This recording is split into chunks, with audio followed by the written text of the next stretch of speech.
This is going to be one of those conversations where I'm going to make several statements. And as I'm making these statements, I've got several titles that I wanted to use for this particular message, but it would take too much time. So instead of throwing those titles in the trash, I'm going to give them to you. We're all living in what we call this fall season right now, but there's also seasons in your lives. And so some of you are living in a season where you might be 10 years old, 20, 30, 40, 50, 60, 70, 80, 90, 100. And we're all dealing with issues in our own season. And some of you might be dealing with the same issues that I'm dealing with right now in my season. But I wanted to make sure that I gave you an opportunity to use these titles, if you will, for the season that you're in. And the first title that came to mind was, Please Don't Disturb My Retirement. Yes, please don't disturb my retirement. Now, some of you are looking at me like, well, Donnie, I'm a long ways from retirement. Well, I understand. That's why you plan now. This message is going to be so important for you because I want to give you some insight to that word retirement that we probably shouldn't have been using all these years. We should have been using something totally different. So you'll be more educated, as they say, on how to really look at how to plan for what God has for you. Now, the other title that I wanted to look at was There's Nothing New Under the Sun. There's nothing new under the sun. Now, you're familiar with that one. We're looking at things that's happening to us right now, most of us, and we feel like, boy, this is just so new. I mean, what I'm going through, but it's not. Satan is still the same devil, and so there's nothing new for him. What's new is that he's using you because you're allowing him to use you or use the people around you to get to you. So that's what's new, but there's nothing new under the sun. No, he's not doing anything different than what he did from the days when Adam and Eve were in the garden. He's doing the same tricks. He's got the same bag of tricks, if you will. He's just polished them up a little bit, shined them up a little bit, smoothed them over just a little bit more. So the title that I want to use for this message is very simple, if you ask me, but yet very profound. And it goes like this. When we retire, we expire. Very simple, I told you, but very profound. When we retire, we expire. It's because it's the way it's been taught to us. We've been informed that we work, by the sweat of our brow. We work until about, 65 years in, and then we retire. We got our pension set up. We got our 401k set up. We have all of our benefits set up. I mean, just think about it. You have all your vacations planned, all the fantasies you've been waiting and stacking up, your bucket list, as we call it. You've been waiting to arrive at this particular age so that you can do all the things that you dreamed of doing, but you didn't have the finances nor the time to go and do these things. So now you're at this retirement age. And then here's someone like me coming and telling you that when you retire, you expire. That don't sound right, do it? Well, it shouldn't. And let me tell you why. Because for most of our lives, they've lied to us. You say, what? Who lied to us? Well, all those people before us who come before us. They've all told us how to make sure that we have all these things in order when you get ready to retire. And so we've done that. And then I'm telling you, hold up, when you retire, you expire.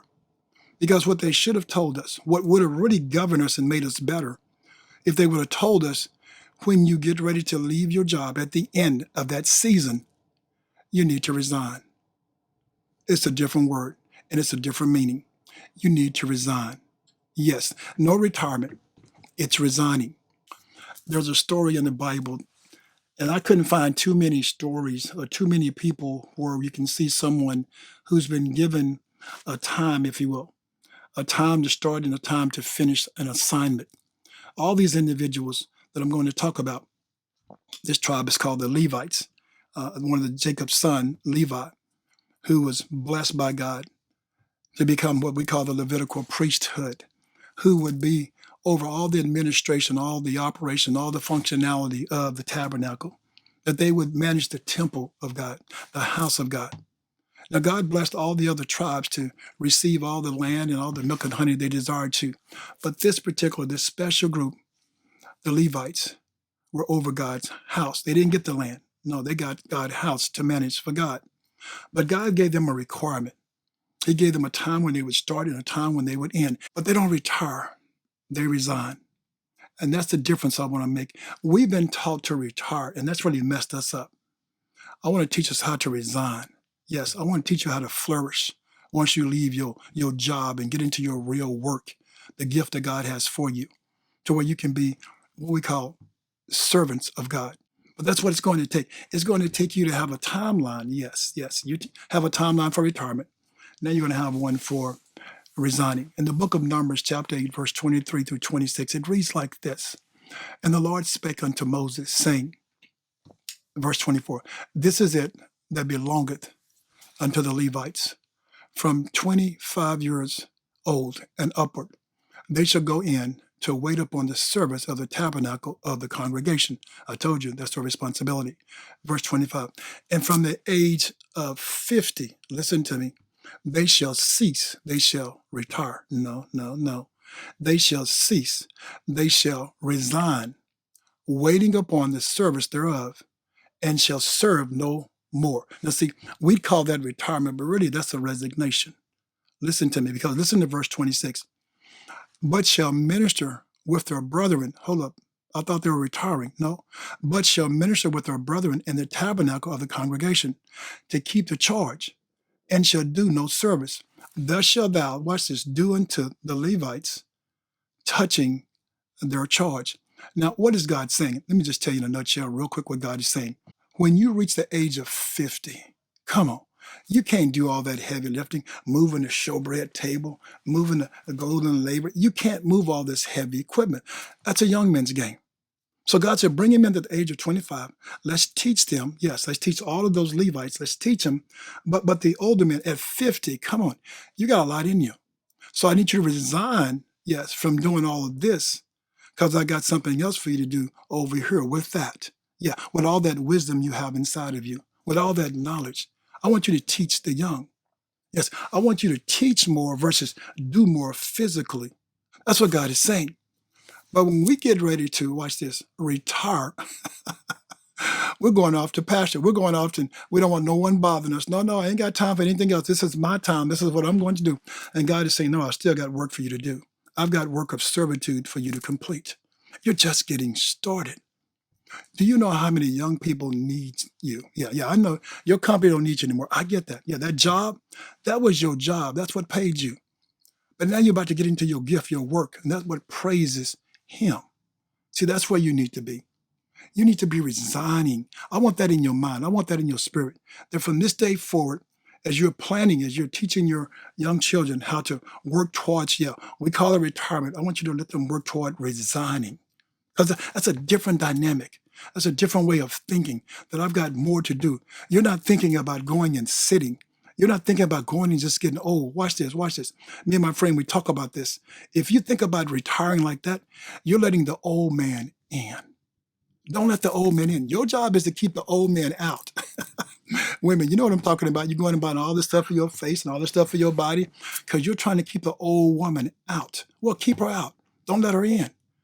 But you can't be thinking like retirement, Social Security, and your 401k and your pension. Don't get me wrong. All that's going to come to you, and deservingly so. But I don't want you to have that mindset. I want you to realize that you are resigning, yes, so that you can rest up in time. But watch this, because you need to be revigorated. Because God has more for you to accomplish. He has so much more for you to accomplish. Why are you laying there sitting on all that knowledge, all the resources that you've networked with and you've developed over the years? You think God wants you to sit on that? No, He doesn't. But that's what this culture has taught you. I mean, when you look at the Bible, there's nowhere in the Bible where you're going to find someone talking about retirement. I mean, you're just not. But when you look at all of us, we're like, well, Donnie, hold up. Do you want me to stay on this job until I just drop dead? No, I didn't say that. No, no, no. See, that's the way you've been thinking.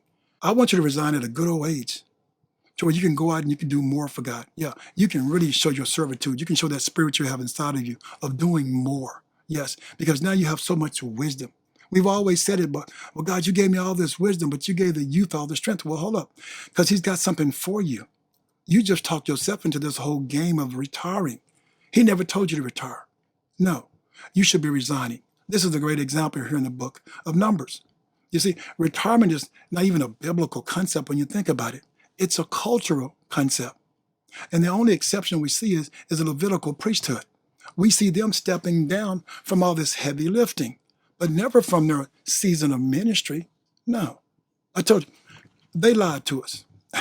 Who is they? Everybody before us has lied to us. I mean, every single one. When you think about it, all of our parents and grandparents and great-grandparents and everyone that you know of lied to us because they used the wrong term. They used the word retirement versus resignation. And so we're all twisted up in our minds and we're all thinking that when we retire, we should shut down. No, no. You were supposed to be resigning. Remember the story of the prophet Eli and Samuel? They're both sound asleep one night. And Samuel hears a voice, and so he thinks it's the voice of the prophet Eli, so he runs over to him. And when he gets to the prophet makes a statement, Samuel, I didn't call you, go back to sleep. Now this happened for a couple more times. And on this third time, the prophet realizes something is different here. So he tells Samuel, this time, when you wake up, when you hear this voice, just simply say, yes, Lord, is what he tells him. So we're told that Eli's eyesight is dimming. Now watch this, watch this. His eyesight is dimming. And like many of us, as we get older, our eyesight is going to dim as well. But I don't mind my eyesight dimming. I just don't want my insight to dim. Do you hear me? I don't want my anointing to dim. I don't want my keen discernment to dim. Eli has enough sense to realize, oh, wow, hold up. I might be losing my vision, but I'm not losing my insight. And so he tells Samuel, the next time, just say, yes, Lord. You see, that's where we are. Eli wasn't retiring to expire. No, no, no. He was resigning because the torch was being passed, but he wasn't retiring. He still had this keen insight about himself. Caleb was 80 years old, fighting for Israel because he had not, watch this, he had not retired. He had not expired. We look at Noah and Moses and Eli and Elijah, Abraham, Isaac, Jacob, Joseph. We look at all these great men of God who never stopped working for the Lord. Yeah, when they retired, oh, that's when they expired. But they never stopped working for the Lord. The story of Hezekiah, when the prophet Isaiah came to him and said, hey, set your house in order. Yeah, he says, go ahead and retire because you're about to expire. He was a dead man walking. And we're told that Hezekiah turned to the wall and he prayed to God and he spoke to God and said, hey, no one praises you. No one worships you like I do. And God taps prophet Isaiah and said, whoa, whoa, whoa, whoa, go back and tell him I'm giving him 15 more years to set his house in order. And then he's going to resign and then he's going to expire. Yes, he's going to retire and expire. See, that's going to take place, but not right now. Jesus discipled all 12 of them. They never retired. No, until they expired. They never even resigned. They just kept working until it was all over. And that's where we should be. We should be working. Yes, I didn't say on your job. I said working until we reside, yes, in the house of the Lord. I've seen this phrase used in some of our relationships now. It's a nice phrase, and people are using it all across social media and saying, you know, some relationships you've got to expire. Some relationships you have to retire. And I understand what they're saying. But Jesus never retired or expired any relationships. What Jesus would do was Jesus would shine light into dark places. And I understand there are some places in some relationship you might want to social distance yourself for a season. Okay, I'm okay with that. But to expire, it means that you've given up on those individuals. Who gave up on you? I mean, come on. Someone shined a light on you to where they converted you to accept Jesus Christ as your Lord and Savior. So you think you're better than them? I don't think so. Be careful using phrases. My thing is, and our goal should be to shine light, yes. And if it's from a distance, I can respect that. But don't cut off stuff that Jesus never would have cut off. I mean, if Jesus told you to, then hey, have at it. I'm all for it. But most of the stuff is just because of a cool phrase. We think we should do it. Your marriage. Let me tell you something about your marriage. Those of you who divorced. You're going to be tied to that relationship for forever. I know what you're saying. No, no, he's dead to me. He went out and he played off on me. He's dead to me. Well, no, he's not dead because he's not expired. He's not retired. Now, you'd like him to be in your mind, and I get it, your mental psyche. I can respect that. But if you have children with him, oh, please, he's hitched to you for life. Yes, he's hitched to you for life. You might have resigned that marriage and a divorce. That's what you've done. You resigned. But you can never expire or retire until death do you part. That's what's going to happen. Some of you resign from your vows way too fast. That's another story for another message. We'll talk about that later in another message. But you resign from your vows and you don't know it, but you're still married to that man. I told you that they lied to us. Yeah, they used the wrong terminology is what I'm trying to say. They should have told us that there's a place in your life, there's a time in your life, a season in your life where you will resign. You will never retire, but you will resign. Because when you retire is when you expire. So from my own experience, I found out that there's 3 types of retirement or 3 types of resignation. There's a one guy who's bubbly. I mean, he's been planning for this retirement forever. And he is cheery, and they have these celebrations, and he party all week long, and he deserves it. He deserves every bit of it. Then there's the other guy who's mourning and grieving, don't want to go, but he has to go due to sickness or due to a riff, a layoff. He has to go, but he doesn't want to go. I mean, he's never planned to retire, don't want to retire. He wants to die on that job. And then there's the other guy who I call the faker, if you will. This guy is like the first guy. He's celebrating, he's happy, he's got a smile, but really deep down inside, he doesn't want to go either. But he's telling everybody that he does. This is my story. I retired in 2020. I resigned in 2020. That's what I'm calling it. I resigned in 2020, but I really retired because I was up in that same mindset of retiring until God gave me this revelation. I retired like most of you. And so for the first 6 months, I kept waking up every morning. It's like I had a schedule. I mean, I was anxious every single day, and I had nowhere to go. But my body is so wired and so geared up to go somewhere. So I'm up. My wife asked me, why are you getting up so early? And it's like, I don't know. I'm just anxious to do something. And so for about 6 months, it took me about 6 months before one day I was just laying there in bed and I was getting ready to get up and my body just spoke to me and said, you can rest today. Wow. Do you know how powerful that felt? You can rest today. I had no cares. I had no meetings. I mean, I had finally arrived. And then I woke up the next day and my body was hyped up again. It's like, whoa, hold up, I thought, and I couldn't shut it down. It just kept moving as if there was something more to do. And I realized it now. Oh my gosh, Lord. I said, why didn't somebody tell me? When God gave me this revelation, that Donnie, the reason you're so geared up is because it's not over. It's because you didn't retire. You resigned. And if you would have retired, you would have expired. But you've resigned. And so your body, it knows there's more for you to do. There's more for you to do.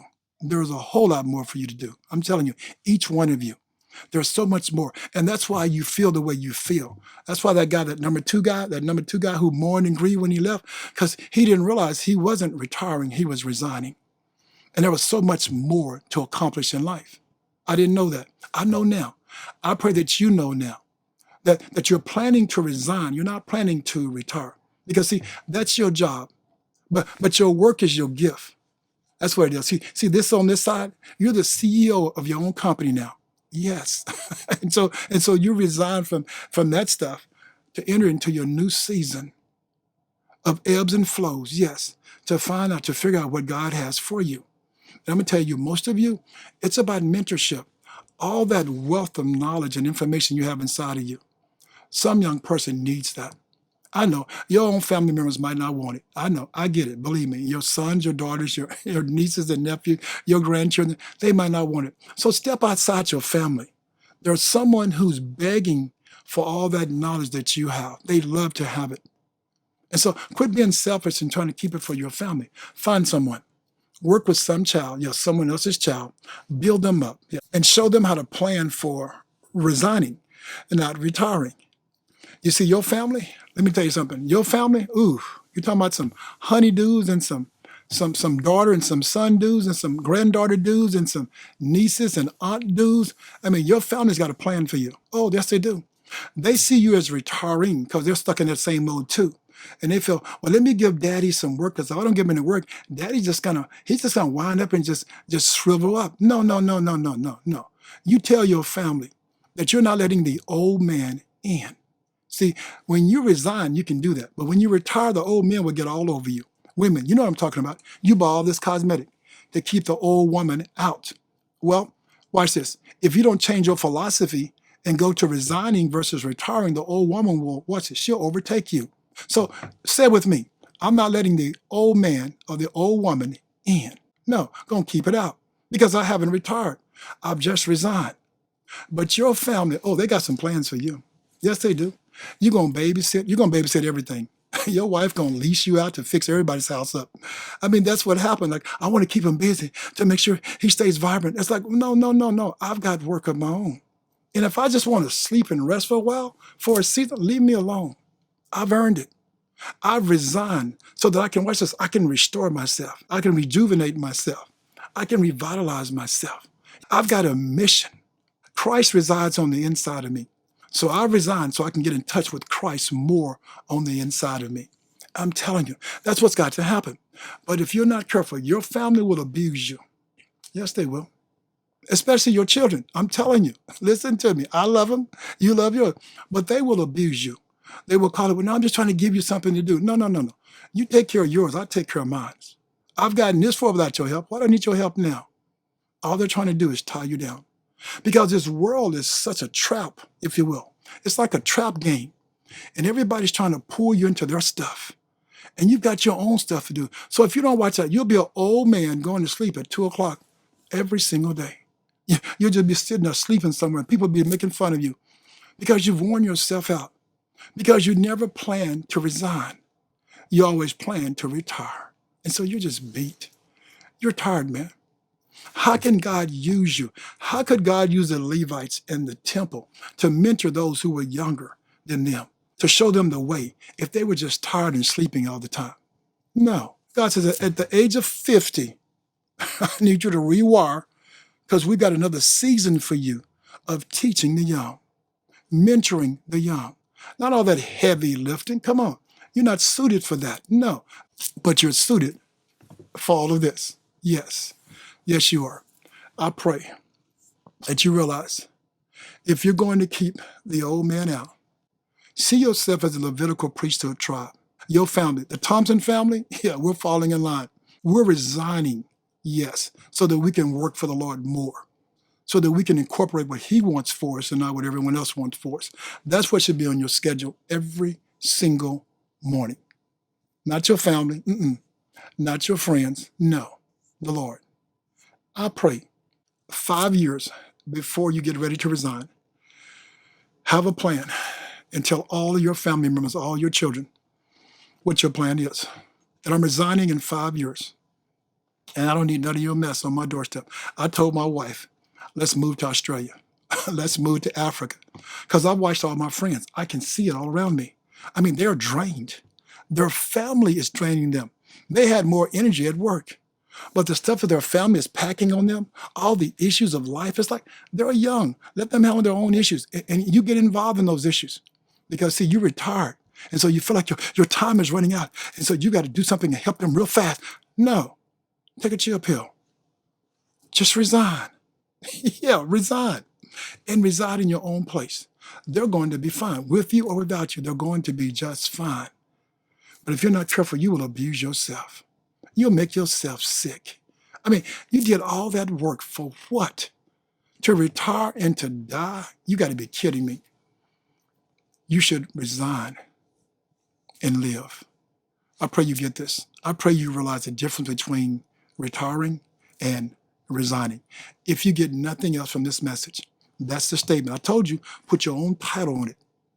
Be like the Levites.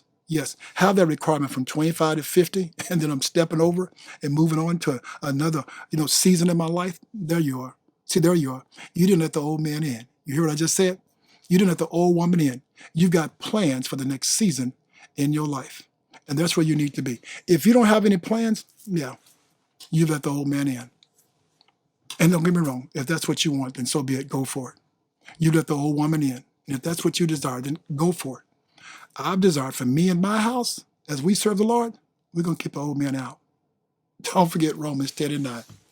Confess with your mouth that Jesus is Lord and believe in your heart that God is raised him from the dead, and you too shall be saved. Please, during this season of your life, if you are retired, or if you're planning to retire, realize your next season is all about mentorship. Yeah, you have time to mentor someone, pour into someone. Someone's out there who's lost, who would just love to have a good mentor, someone who they can speak to. They don't want to abuse you. They just want to be able to use the knowledge that you have. Give it to them. Come on, you can't take it to the grave with you. I mean, you can, but what good is that? We've been told that the graveyard is full of people with all kinds of gifts that never got unwrapped, if you will. Unwrap this gift and give it to someone that you can mentor. In Jesus' name, amen.